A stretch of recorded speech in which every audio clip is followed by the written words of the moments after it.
Aujourd'hui, nous avons traité le thème de la décarbonation industrielle, la décarbonation de nos industries. C'est quelque chose de très très important. D'abord, la conjoncture nous a démontré qu'il était très important de garantir une souveraineté énergétique. On a constaté, bien sûr, qu'avec la flambée des prix, il y a eu un impact sur les énergies fossiles et donc sur également le coût des matières premières. Et pour cela, nous avons toutes les conditions au niveau de notre pays pour pouvoir accompagner nos entreprises pour une transition énergétique à travers l'utilisation d'énergie propre et d'énergie renouvelable.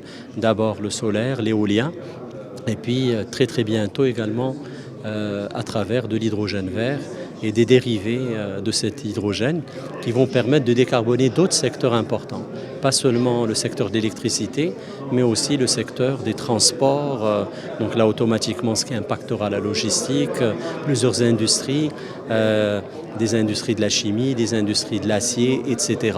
Et donc l'idée d'une alliance entre ces deux cabinets, le cabinet Mazars et le cabinet GI2, dont je suis managing partner, c'est justement de pouvoir proposer à nos entreprises et à nos industries une solution complète qui n'intègre pas que les aspects techniques et technologiques et les solutions technologiques, mais qui intègre également plusieurs considérations importantes sur le volet environnemental, socio-économique, financier.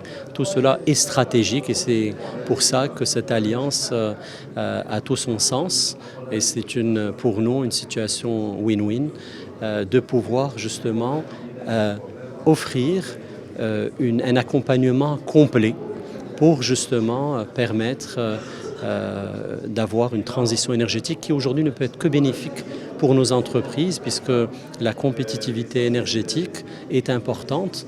Le changement aujourd'hui, le cadre réglementaire européen, l'Europe est un grand client, est plutôt un grand importateur de produits aussi venant du Maroc.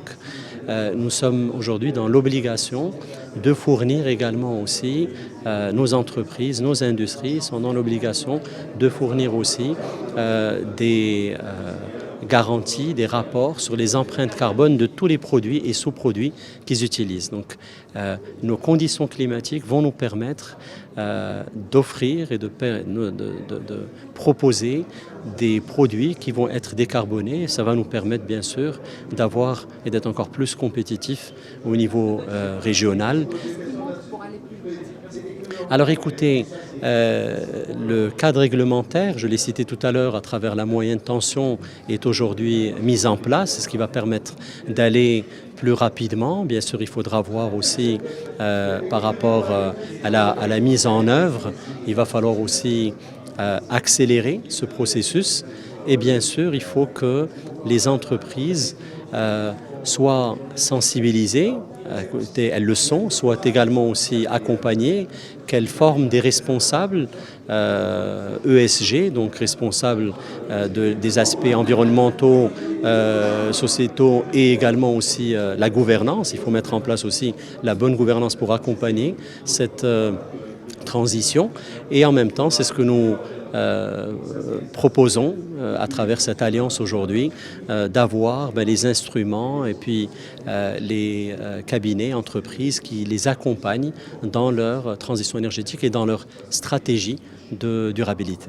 Aujourd'hui, donc, Mazars a une vocation à toujours anticiper sur les besoins des économies des 100 pays à travers le monde et 40 pays africains de présence. On a besoin systématiquement de pouvoir apporter des offres innovantes pour répondre aux évolutions des environnements.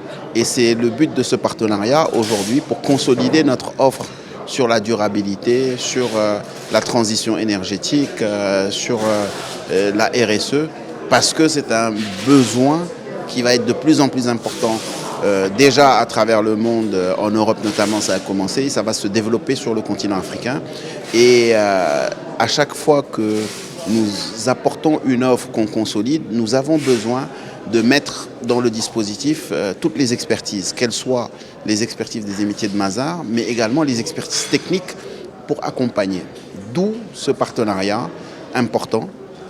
Donc aujourd'hui, Mazars apporte toute la partie expertise en stratégie, en organisation, en système d'information, mais également en ingénierie financière et en développement durable. Et GIE2 nous apporte l'expertise technique sur l'économie verte, sur la décarbonation, sur aussi les énergies renouvelables, etc. Donc cette combinaison nous permet d'avoir une offre structurée pour nos clients, pour l'économie, que ce soit au Maroc, mais également sur tout le continent. Bien sûr dans tous les secteurs, mais en particulier pour les industriels, parce que l'enjeu de la décarbonation est un enjeu majeur pour l'industrie, mais également les autres acteurs qui aujourd'hui ont un besoin d'aller vers la transition énergétique, mais aussi un besoin d'avoir